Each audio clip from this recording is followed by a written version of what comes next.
तर नमस्कार गृहिणींनो, विद्यार्थिनींनो. तर आजच्या व्हिडिओमध्ये मी अंगणवाडी मुख्य सेविका भरती 2026 सुपरवायझर भरती यासाठी अतिशय महत्त्वाची अशी योजना घेऊन आलेली, जी की आहे आपली सर्वांची मुख्यमंत्री लाडकी बहीण योजना. आणि हे तुम्हालाही माहिती आहे की अंगणवाडी ही 22 वर्षानंतर आलेली आहे आणि त्यासाठी ही योजना किती महत्त्वाची आहे. चला तर मग आता आपण योजनेबद्दल एक महत्त्वाची माहिती बघूयात. तर हे या योजनेचं नाव आहे मुख्यमंत्री माझी लाडकी बहीण योजना. पूर्ण नाव योजनेचं तुम्हाला माहिती असणं गरजेचं आहे. आणि या योजनेची स्थापना आहे ती 28 जून 2024 रोजी झालेली आहे. आणि जेव्हा ही योजना मुख्यमंत्रीच्या अंतर्गत म्हणजे नाही का सुरुवात झाली होती, तेव्हा जर तुम्हाला विचारलं तेव्हा या योजनेची म्हणजे ही काढणारी योजना तेव्हा मुख्यमंत्री कोण होते, तर एकनाथ शिंदे हे तेव्हा मुख्यमंत्री होते.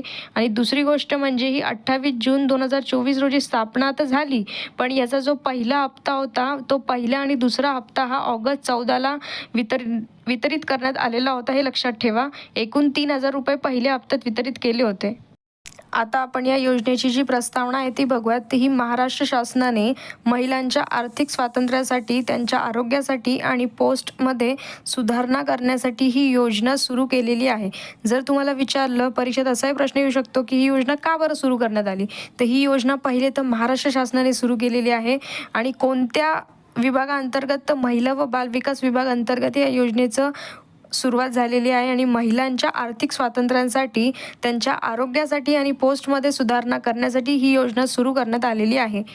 हे मी याआधी अनेक तांत्रिक म्हणजे जे काही कायदे आहे, नियम आहे, अटी शर्ती जेवढ्या काही आहेत त्याच्यावर अनेक मी तांत्रिक प्रश्न अंगणवाडी सुपरवायझरसाठी पोस्ट केलेले आहेत. एकदा जाऊन तुम्ही ते व्हिडिओ चेक करा, नक्कीच फायदा होणार आहे. तर आजच्या व्हिडिओमध्ये आपण लाडकी बहीण योजनेबद्दल खूप महत्त्वाचे असे प्रश्न बघणार सुद्धा आहे. नेक्स्ट व्हिडिओमध्ये नाहीतर मग जर आज टाईम असेल तर याच व्हिडिओला कंटिन्यू करून आपण ते प्रश्नसुद्धा घेऊयात. आता जर विचारलं आपल्याला या योजनेचे जे उद्दिष्ट आणि वैशिष्ट्य काय आहेत, तर राज्यातील महिलांना आर्थिक मदत देऊन स्वावलंबी बनवणे. तुम्हालाही माहिती आहे जर महिन्याला 1,500 रुपये जर भेटत असेल तर ते महिलांसाठी फार गरजेचे आणि खूप महत्त्वाचे आहे. त्यांनी स्वतःच्या पायावर उभं राहून खूप ठिकाणी तर काही महिलांनी रोजगारसुद्धा केलेले आहे स्थापन. म्हणजेच की पहिले आहे की राज्यातील महिलांना आर्थिक मदत देऊन स्वावलंबी बनवणे. दुसरी उद्दिष्ट आहे की महिला व त्यांच्या आश्रित मुलांच्या पोषण व आरोग्य स्थिती सुधारणा करणे. आणि तिसरं आहे की महिलांचे घरातील निर्णय प्रक्रियेतील स्थान मजबूत करणे. तर हे उद्दिष्ट आणि फार महत्त्वाचे आहे. तुम्हाला परीक्षेमध्ये लाडकी बहीण योजनेवर नक्कीच प्रश्न 2 ते 3 मार्काचे विचारण्यात येणार आहे. आणि हे ठरलेलं आहे हमखास. ही योजना फार महत्त्वाची आहे 2026च्या अंगणवाडी सुपरवायझर या परीक्षेसाठी. या योजनेसाठी पात्रता व निकष काय आहे ते सुद्धा बघूयात. तर ही महिला म्हणजे ही जी योजना आहे ही फक्त महिलांसाठी आणि ते पण महाराष्ट्राच्या रहिवासी असेल तरच या योजनेचा ते लाभ घेऊ शकतात. तर पहिलं आहे की महिला महाराष्ट्राची रहिवासी असणे आवश्यक आहे. दुसरी गोष्ट म्हणजे की वयोमर्यादा 21 वर्ष पूर्ण ते 65 वर्ष पूर्ण इतकी वयोमर्यादा जर महिलेची असेल तरच पात्र ठरू शकते. तिसरी म्हणजे की कुटुंबाचे वार्षिक उत्पन्न 2.5 लाखांपेक्षा जास्त नसावे. ज्या महिलांना या योजनेचा लाभ घ्यायचा असेल तर त्यांना कुटुंबाचे वार्षिक उत्पन्न हे 2.5 लाखांपेक्षा कमी असेल तरच या योजनेचा लाभ घेऊ शकतात. चौथी म्हणजे विवाहित, विधवा, घटस्फोटित, परित्यक्त्या आणि निराधार महिला या योजनेसाठी पात्र आहेत. पण एक इथे अट आहे बरं का. जर विवाहित महिला आहे त्यांना तर ठीक आहे म्हणा, पण अविवाहित महिला जर विधवा महिला असेल, पण जर त्या संजय गांधी निराधार योजनेचं जे की महिन्याला त्यांना 3,000 रुपये मिळतात, जर त्या योजनेचा लाभ घेत असेल किंवा मग शेतकरीची जी योजना आहे त्याचे जर लाभ घेत असेल तर या महिलांना या योजनेचा लाभ घेता येत नाही. हे सरकारने पहिले स्पष्ट केलेलं आहे, हे लक्षात ठेवा. म्हणजे तुम्ही जर विधवा असेल ठीक आहे, बट तुम्ही लाभ घेऊ शकतात. पण जर तुम्ही त्या योजनेचा लाभ घेत असेल तर तुम्ही दोन्ही योजनेचा सोबत लाभ घेऊ शकत नाही, हे लक्षात ठेवा. आणि हे अतिशय महत्त्वाचे असे प्रश्न आहेत.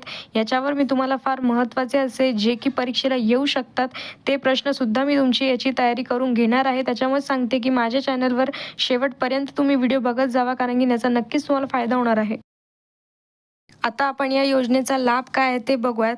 तर पात्र महिलेचा म्हणजे आता तुम्हाला हा प्रश्न पडलाच असेल की या योजनेचं तर पैसे मिळतात, पण ते कसे मिळतात. तर पात्र महिलेचा दरमहा ₹1,500 थेट बँक खात्याद्वारे DBTद्वारे जमा केले जातात. तर हे लक्षात ठेवा. तुमचं जे पैसे आहेत ना ते डायरेक्ट तुमच्या बँकेमध्ये येतात, ते देखील महिन्याला येतात, हे लक्षात ठेवा. डायरेक्ट DBTद्वारे. आता जर तुम्ही या योजनेसाठी पात्र असेल तर आवश्यक कागदपत्रे काय लागणार होते या योजनेसाठी ते बघूयात. तर पहिले तर आधार कार्ड असणे गरजेचं आहे, जे की तुमचं आधार कार्ड मोबाईल नंबरला लिंक असणे फार गरजेचं आहे.